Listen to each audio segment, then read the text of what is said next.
Hello students. तो अब हम वेलकम करते हैं हमारे स्टूडेंट्स शुभ्रांशु चक्रवर्ती का, जिन्होंने सीएमए फाइनल के अंदर दिसंबर 2024 अटेम्प्ट ग्रुप 4 का अटेम्प्ट दिया था और उनके बहुत अच्छे मार्क्स आए हैं। Cost and management audit subject के अंदर 74 मार्क्स। एंड उससे भी ज्यादा प्राउड की बात यह है कि पूरे गुवाहाटी चैप्टर के अंदर उनके थर्ड हाईएस्ट मार्क्स आए हैं। और ये मेरे लिए बहुत ज्यादा प्राउड की बात है कि वो मेरे से पढ़े हुए स्टूडेंट है। तो बहुत प्राउड फील होता है जब कोई बच्चा इतने अच्छे खासे मार्क्स लेकर आता है। तो सबसे पहले वेलकम करते हैं हमारे स्टूडेंट शुभ्रांशु चक्रवर्ती का। Thank you sir, thank you so much. आपने अपॉर्चुनिटी दी सर आपके प्लेटफॉर्म में आने के लिए। Thank you so much sir.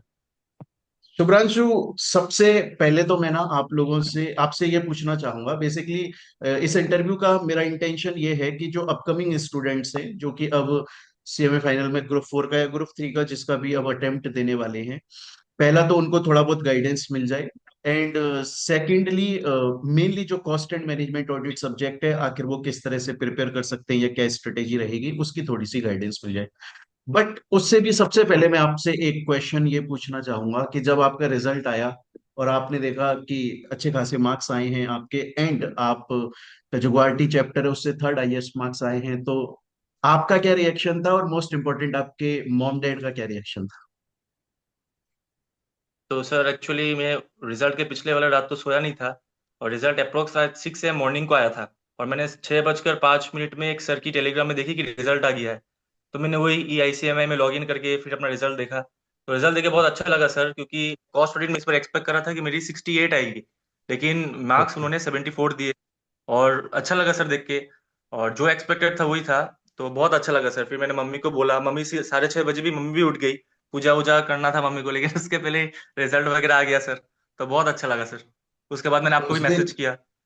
हाँ, जब आपका रिजल्ट, जिस रिजल्ट वाले दिन आपका ही पहला मैसेज था, उसी मैसेज के बाद में ही मैं उठा था। अदरवाइज क्योंकि मैं लेट तक क्लास ले रहा था, मैं सो रहा था।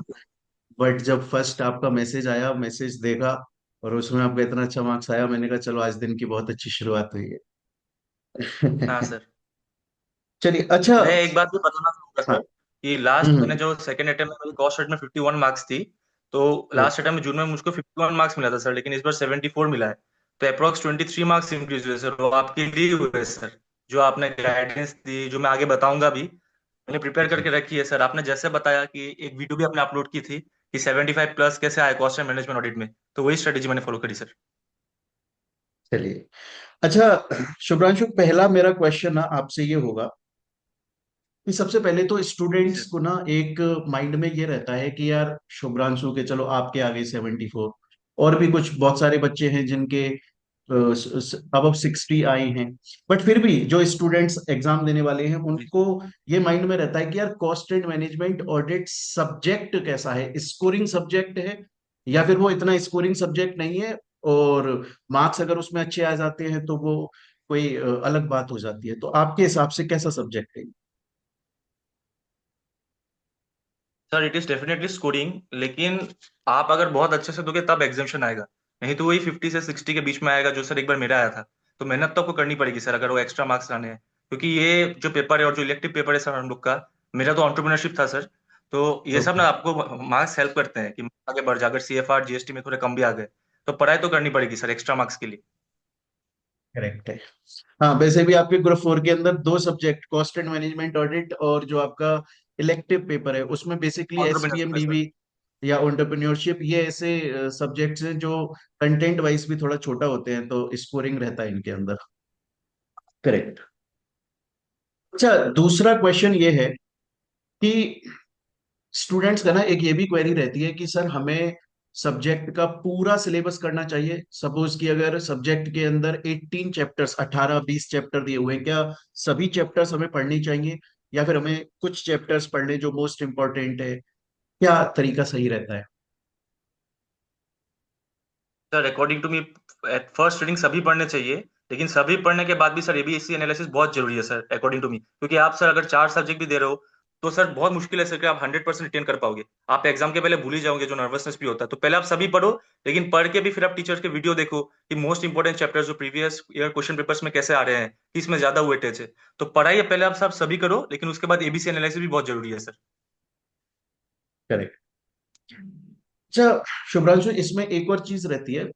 मोस्टली क्या होता है ना, जब जैसे अभी फेब चल रहा है और जी दिसंबर सर। 25 के, मैं दिसंबर 25 की अगर बात करूं, बेसिकली जून 25 तो चलो अभी बहुत नजदीक आ गया है, डेट शीट भी आ गई। दिसंबर 2025 का जो अटेम्प्ट है, अगर उन स्टूडेंट्स के सिनेरियो से बात करी जाए, तो जो रेगुलर टेस्ट होते हैं, मतलब अभी अगर किसी बच्चे ने पढ़ना स्टार्ट किया दिसंबर 25 के लिए, तो क्या उसे रेगुलर टेस्ट प्रेफर करने चाहिए, या फिर एग्जाम से एक दो महीने पहले जो टेस्ट सीरीज होती है वो प्रेफर करनी चाहिए? रेगुलर टेस्ट का कुछ इंपॉर्टेंस होता है कि नहीं होता है? बिल्कुल सर, क्योंकि मैंने तो आपकी कॉस्ट एंड मैनेजमेंट ऑडिट की क्लासेस ली थी, पेड क्लासेस। तो उसमें सर आप रेगुलर टेस्ट कराते थे, अप्रोक्स 15 मार्क्स की, 20 मार्क्स की। तो मैंने सारे तो नहीं दी पाए, लेकिन सर अप्रोक्स शायद मैंने बहुत सारे दिए। तो ये जो अपने रेगुलर चैप्टर के टेस्ट लेते हो सर, इससे पता चल जाता है कि हम लोग एक्चुअली कितने पानी में है। मतलब हमको तो लगता है सर हमको सब आता है, लेकिन हम जब लिखते हैं और जब मार्क्स आता है, तब पता चलता है कि हम लोग को मतलब कैसे हम लोग जज हो रहे हैं। तो रेगुलर टेस्ट बहुत इंपॉर्टेंट है सर। और आप ही शायद सर कराते हो सर, जितने भी मैंने फैकल्टी देखे हैं रेगुलर टेस्ट, ये तो सब तो एग्जाम के 1-2 महीना पहले वही चलता रहता है। इसीलिए वो पहले रेगुलर टेस्ट में हमारे एक प्रॉब्लम भी बहुत ज्यादा आती है। उसको सॉल्व करने की कोशिश करी, बट वो लग नहीं रहा है हमें सॉल्व हो जाएगा। प्रॉब्लम है या वो अच्छी बात है समझ में नहीं आता। जो हम रेगुलर टेस्ट कंडक्ट करते हैं, वो जो स्टूडेंट्स हमसे क्लास लेते हैं ना, उसी के रेगुलर टेस्ट चलते हैं। क्योंकि रेगुलर टेस्ट ओके में सर। मेरा इंटेंशन ये रहता है कि जो बच्चा टेस्ट सेंड कर रहा है हमारे पास में, आंसर कॉपी सेंड कर रहा है, उसकी कॉपी को मैं पर्सनली चेक कर दूं, बजाय कि मैं उसे आंसर ओके। शीट दे दूं। आंसर शीट देने पे तो वो सेल्फ एवेल्युएट करेगा, तो क्या मजा आएगा।